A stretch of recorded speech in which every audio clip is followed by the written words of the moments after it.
Okay, so composition, the way we normally think of it, is a formal concern. We are, as we read from Don Wigant's essay, we are trying to orchestrate all of the different elements, lines, shapes, colors, edges, marks, within the four sides of this rectangle, get everything to work together in such a way as to create a sense of wholeness. It's all one thing somehow. All these different elements are working together. And those are formal concerns, how I'm forming the painting, getting it, placement, the values. Okay. But there's an inner aspect of composing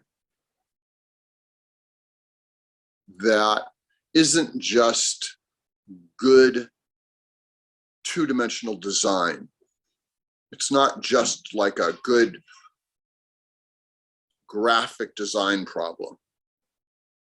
It's also that.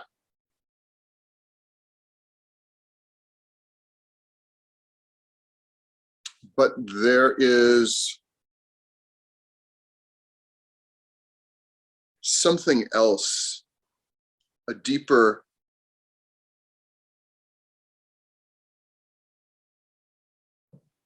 push, a deeper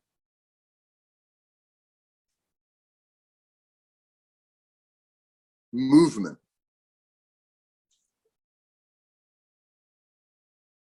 that ends up, that arrives at the composition. And that deeper push, that deeper movement is essentially, in its essential truth,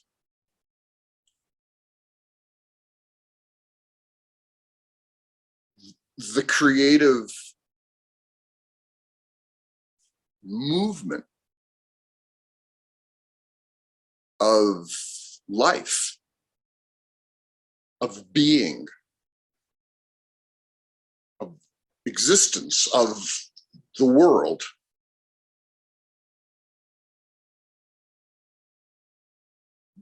And each of us experience it very particularly.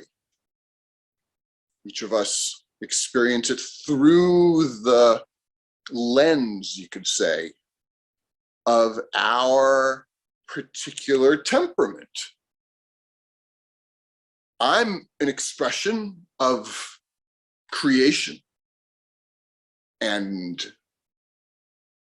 I have a particular configuration of my temperament, my creative temperament.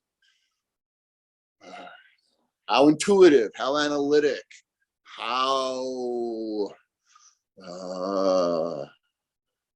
slow or fast, how visual, how does my body work? I mean, all kinds of, my emotional, my intellectual, my physical, my spiritual, all of these things are composed in a certain way that I have a particular kind of temperament. And this temperament is, feels this welling to make things.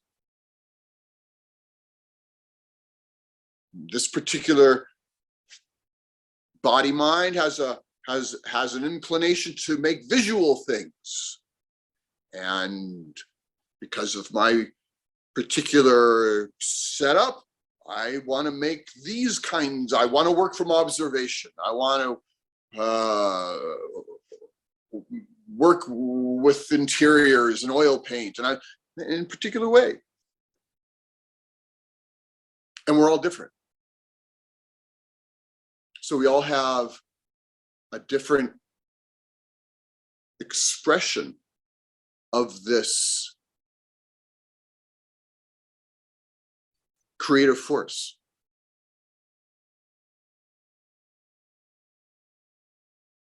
And this creative force just wants to express, wants to come into form and play that way. And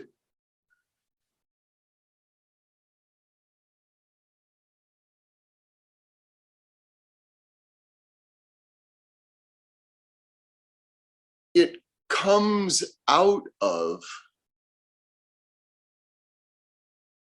a non-formed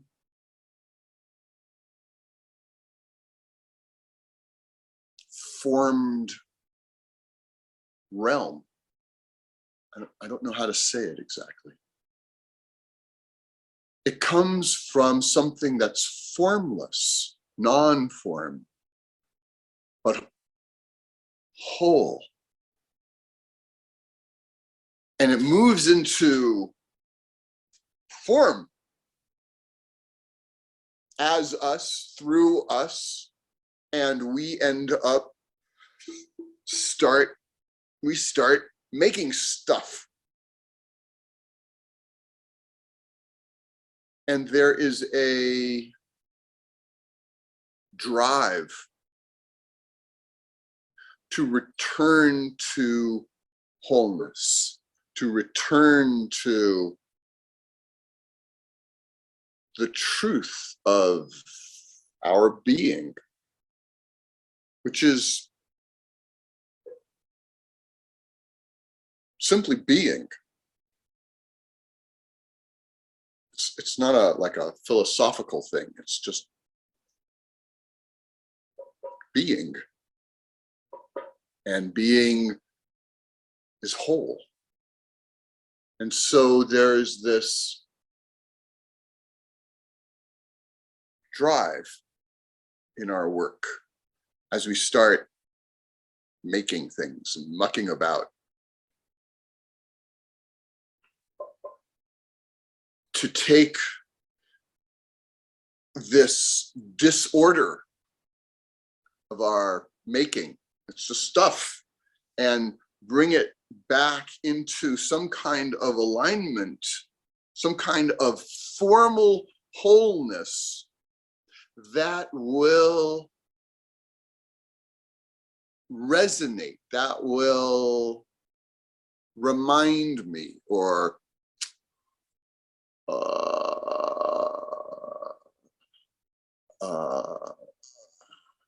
bring my system into resonance with being, with wholeness. So as I look at the image, as I look at great painting, as I listen to great music, and for all of us it's different, right? I mean, different senses, or different, some people it might be rock and roll, some people it might be jazz, some people, right? Everyone has a different entry, right? It's all different. But we find our way back to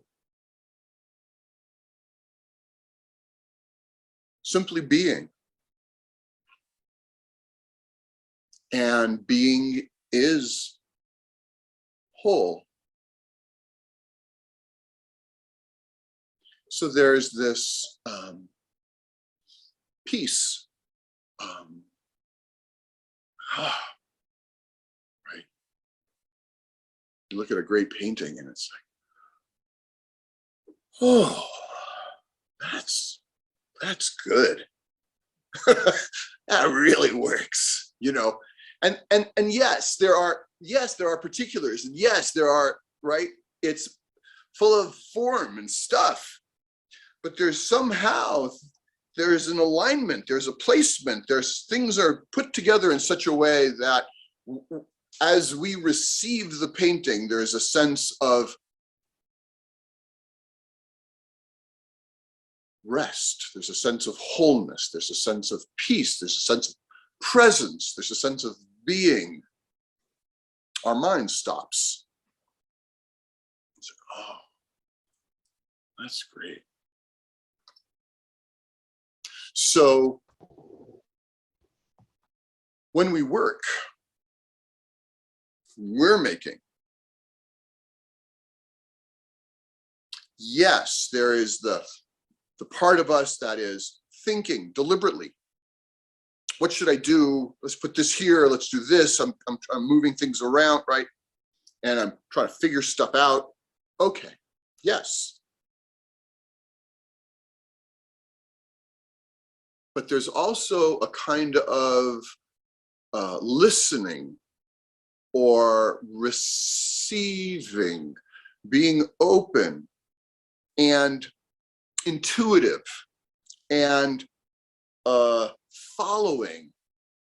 And we end up as if, I don't know, I just had an inclination to mark there or do this or try, right? And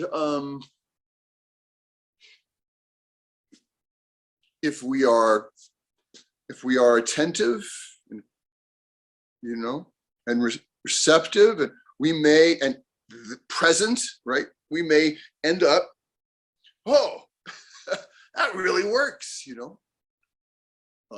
Or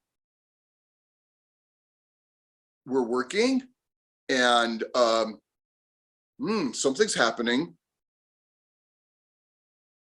but then it's, the energy is spent.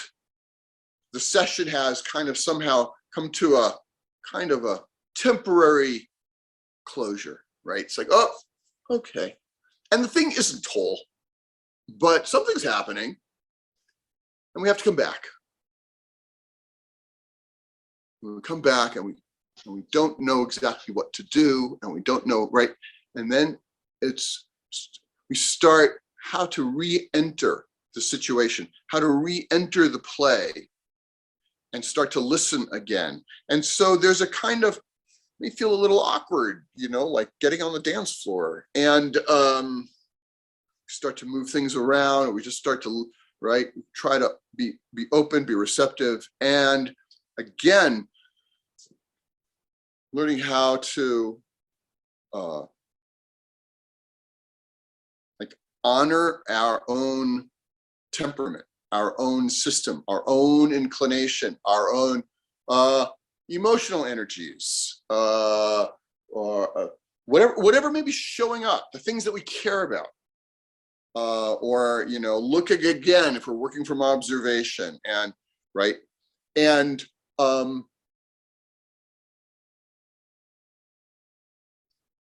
finding our way back in to the making of it and trying to attend to the image in a way that honors what's going on there, but also is trying to be receptive to this sort of urge to wholeness without being impatient. That's not it. It's trusting the process, because that's how we can only be present by being here. So if we are being impatient, we're not allowing ourselves to be here. Jordan, I'm trying to put something in context here. You did a painting that you've been showing us from day one, okay? Can you tell me why you attacked it rather randomly, what it looked like, and then you pulled it together? I am trying to put what you're saying into something I can understand. I don't know. I set up a life's or a still life or whatever it is. What get you started? Is it just something you move into or what? I don't know. I mean, I just don't know how to get what I'm trying to say in context. But anyway, I thought I'd Well, ask. how I understand what you're asking me is, can I bring this stuff I'm talking about, which sounds pretty amorphous and philosophical, can I bring Yeah. it down into a practical example that you can get a handle on? Well, yeah, like you start out with certain colors that I didn't see you just picked them and then you pick the things and you put things in there and it all works. You've got a great skill.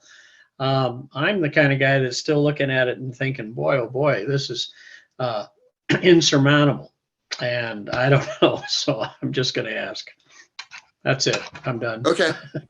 Well, I was actually planning on going back to that painting and looking at the progression of the images. So I'm happy to do that and talking about it in terms of the things that I'm talking about now. So that's right there. Thank you.